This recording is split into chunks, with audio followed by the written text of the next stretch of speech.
super excited to introduce our next talk, and that is Harry from Arbitrum. And Harry's going to talk about the internals of how Arbitrum works and how they're thinking about the optimistic rollup strategy. So, Harry, I'll ask you to turn on your video and kick us off with your presentation. And welcome to the live stream.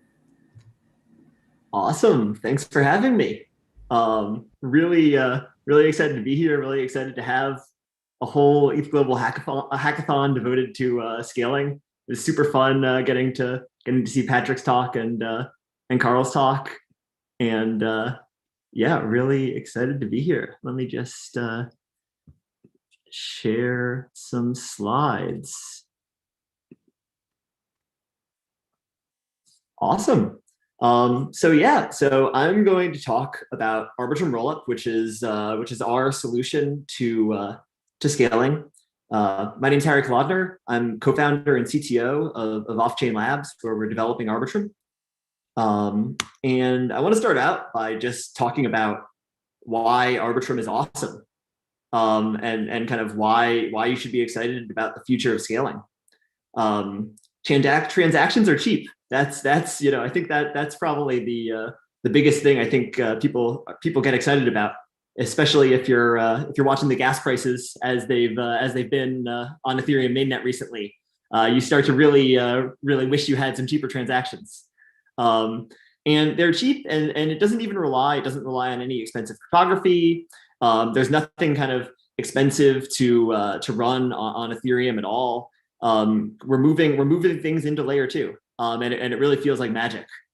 The system is fully trustless, it's permissionless, and the security is derived from Ethereum. So you're not kind of trusting your security to some set of nodes that are kind of different from the regular old machines that are validating Ethereum. It's all still in that same Ethereum security model. Now, Patrick was totally accurate when he said it's almost the same as Ethereum. A lot of times, we kind of gloss over some of those like precise differences just because it gets into very nitty-gritty details and kind of in terms of what matters. It's the same where it matters. And then particularly for Arbitrum, kind of one thing that I think is a really big deal is kind of full EVM support and really easy porting. That kind of same contract you can deploy to Ethereum, you can also deploy on Arbitrum using the exact same tool chains, whatever version of Solidity you want, Viper, whatever you're using. You can do the same thing on Arbitrum, which is pretty useful. So the other cool thing is that we have a testnet. We've now had a testnet out for I think about 6 months now. We actually about a few weeks ago launched our kind of testnet, which is a release candidate for our mainnet, as we kind of chug along towards mainnet, which is obviously where we want to be. And I think already in the last 3 weeks, I just looked this up right beforehand, there have been 174,000 transactions just over the last 3 weeks from 64,000 different senders. So it's pretty cool, and it's kind of open. Anybody can use it, deploy their contracts, whatever you'd like to do with it. So kind of what is Arbitrum? Well, so we'll start from the big picture. There's kind of a queue of transactions. So if you look at that and kind of squint, it kind of looks like blocks. So similarly to Ethereum, we have our transactions. They're in an order. We have some chain state, and the state is what you get when you evaluate the transactions. And then these transactions have some effects. And that's kind of the mile high view of the system. And then obviously we can dig down a little more and see what some of those details are. But there's kind of a bunch of initial questions that sort of pop out when you're thinking about this when you're looking at that sort of high level design. Who keeps track of this information? There's a bunch of different data there. There are the transactions, there's the state, there are the outputs. Where is that? How do we ensure that the state's actually correct and the outputs are correct? Like I can say, hey, trust me, it's right. But can you be sure of that? Where do users come in? So how do you actually get your transaction onto the chain? And how do we interoperate with Ethereum? So is this thing just kind of floating on the outside? Is it connected? And kind of it is connected. How do we actually sort of navigate between the Ethereum chain and the Arbitrum chain? So just to kind of start off, I want to talk about the Rollup Protocol itself, which is basically how this thing is connected to Ethereum and how it's secured. And so first of all, I'm going to answer that first question, which is where are the transactions? Where is the inbox? And the answer is it's on Ethereum. That Ethereum is responsible for data availability, like it's come up in a number in the kind of previous couple talks. Whereas execution and storage don't happen on Ethereum. They're pushed off chain. But they still need to be correct because we want to be as kind of as close to Ethereum security as possible, which means we need to know that the execution and storage of the L2 system are correct. And the way that Arbitrum achieves this as an optimistic rollup is through fraud proofs, where a claim is made on chain, and then anyone in the world can verify that claim and challenge it if it's wrong. And I'm going to go into detail as to how that works. And what this means is that the entire chain is secured by the Ethereum blockchain. So here's our rollup protocol. We have blocks. We have a bunch of green check marks. Those are the blocks that everybody agrees on. They've been verified, and we all agree they're correct. But now we have Alice. Alice is creating new blocks, and she's created this block 93, and it's proposed. So she's made a claim. She's put down a bond. And she says, hey, this is the correct new state. But Bob comes along and he verifies Alice's claim and he says, wait a second, that's wrong. Now, Bob is anybody. Bob could be me, Bob could be you. There's no permissioning here. And so this could be anybody running a node who's willing to put down a state. And so Bob then makes a counterclaim and he says, well, actually, the state after 92 should be this. And now we have a dispute, which we need to settle somehow. In some cases, this kind of looks like a fork, but Ethereum needs to resolve it because there can only be one true rollup chain. And so we can't really allow this fork to go on. And so the question then is, how do we prove fraud? How do we actually settle this dispute? And so in order to talk about that, I want to just sort of quickly restate the setup here, which is that all the inputs to the chain are posted on Ethereum. And basically what happens from those inputs is deterministic. And so if I'm honest and I'm looking at those inputs, I know what's correct. And then we have some validators, and those validators have put down bonds and they've made claims about that execution. So they both have some skin in the game, and they're kind of liable to lose that bond if they've made an incorrect claim. And anybody can do this. So that's kind of our setup. And then the question is, so what happens now that there's kind of two conflicting claims? Well, the answer for Arbitrum is we use an interactive challenge process. And so we narrow down the dispute into smaller and smaller pieces and then run a small unit of dispute on chain so that Ethereum can be the final judge of what's correct and what's incorrect. So what does that look like? So what we do is a process called interactive bisection, where essentially you can think about the entire initial claim was made and it said, hey, if you run these 10,000 transactions, the end result is X. Well, and then I come along and I say, wait, but X is wrong. So you can come back and say, well, if I ran half of those transactions, the result would be Y. Now, at that point, either the first half of the transactions is wrong, in which case I know the error was introduced somewhere in there, or it's correct, in which case the second half must be wrong if the whole thing was wrong. And so we continue along this process down and down until we get down to not a single transaction, but actually a single step of execution, which is then replayed on Ethereum. And so we've narrowed down this dispute over huge amounts of gas and huge amounts of computation into a very, very limited, small piece that has to be verified by Ethereum. And with the guarantee, basically, that if you're honest, you can engage in this process and you know you'll win. And this is why, basically, and this is how we achieve this property, that any honest validator can make sure that the chain executes correctly. And interactive proving is awesome. There are kind of various ways you can go about this process of kind of in a rollup, knowing that the state transition is correct. There's a lot of awesome stuff going on in the ZK realm. There are various ideas in the optimistic realm. And my personal favorite, I'm a little biased here, but my personal favorite is the way we do things, which is interactive proving. It's hyper efficient in the optimistic case. I can just put down a single tiny little claim about vast amounts of computation, and I can success. And then if there's no challenge, it will just kind of be accepted by everyone. And so I can kind of bypass actually making claims about a lot of about each individual transaction by just making one big claim. It's also minimal in the cost of disputes in L1. So it's kind of super optimized in the happy case. It's also super optimized in the unhappy case, where we minimize how much work Ethereum has to do in order to verify whether there was fraud or not by cutting down in these simple transactions into a smaller and smaller segment that's been challenged, and then resolving just this relatively simple execution on chain. And further from that, the fact that we just need to run a single step means that the actual complexity of the contracts and transactions in layer 2 doesn't get affected by the fraud process at all. So essentially, we could have transactions. There are other reasons why you wouldn't want to have transactions that kind of use 100 billion gas or a contract that's, a gigabyte in size. Don't get me wrong. These are not unlimited, but there aren't restrictions in place from the fraud proof mechanism, which means we can escape out of the limitations that are in place in Ethereum and have the L2 actually have kind of higher capacity for gas in a single transaction, higher capacity for the size of contracts than Ethereum has. And for anybody who's developed on Ethereum for a while, you almost certainly have hit that really annoying thing in Solidity where your contract exceeds the size limit. And kind of having L2 make that situation better is a pretty big win.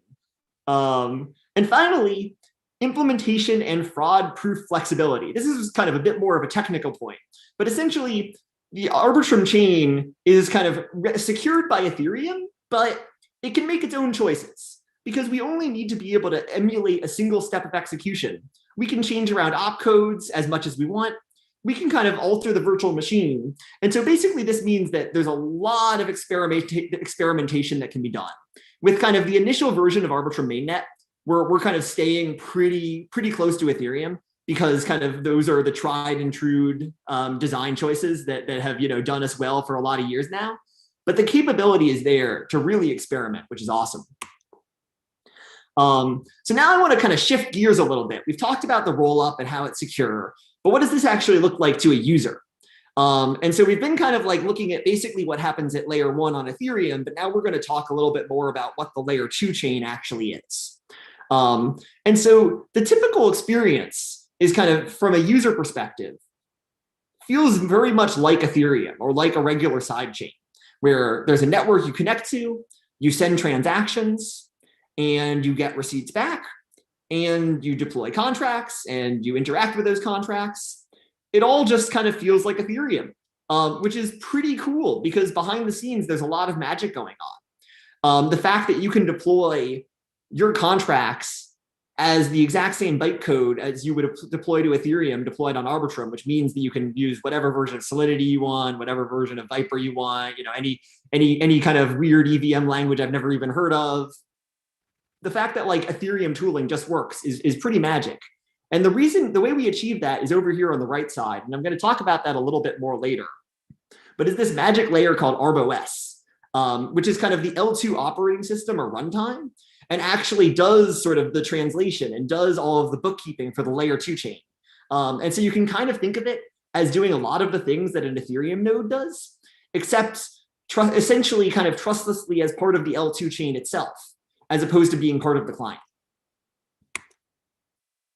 And so that user experience, and this is really just reiterating what I was saying, we have the standard endpoint, which means the chain is compatible out of the box with MetaMask, with Hardhat, with whatever kind of your kind of the tooling is that you're used to. And we're kind of working really hard on kind of expanding out and supporting as much Ethereum tooling as we possibly can, because one of the key things about actually successfully getting people into the L2 ecosystem is not forcing them to learn a lot of new stuff. People are busy. And they've already spent a lot of time learning Ethereum tooling. There's already been a huge amount of effort to improve the Ethereum ecosystem and tooling. And we want to take advantage of that. And so that's kind of a really big deal, I think. And so the user experience then is you have a node. Maybe it's a hosted node, maybe it's a node that you're running on your own computer. Either way, nodes always know the correct state. And so kind of there was this whole validator protocol I was talking about before. You don't really need to worry too much about that because the state is deterministic from the inputs. So your node, without even paying much attention to what the validators are doing, will know the correct state. And so you can just kind of ignore any sort of like, fraud or challenges in the normal case because you know what the correct state is. And there's no need to kind of introduce any trust into the validators here. And you can use all of the same languages and tooling you're used to. And so just to give a little more detail into the thing I mentioned earlier, the secret sauce, RBOS. So RBOS is the L2 operating system of Arbitrum. It provides a lot of really cool features, and we're going to be adding a lot more over time. But just off the bat, this is where we get our generalized and safe L2 to L1 and L1 to L2 transaction bridging, which is also kind of lets you really easily and kind of in a really simple way port tokens between the two chains.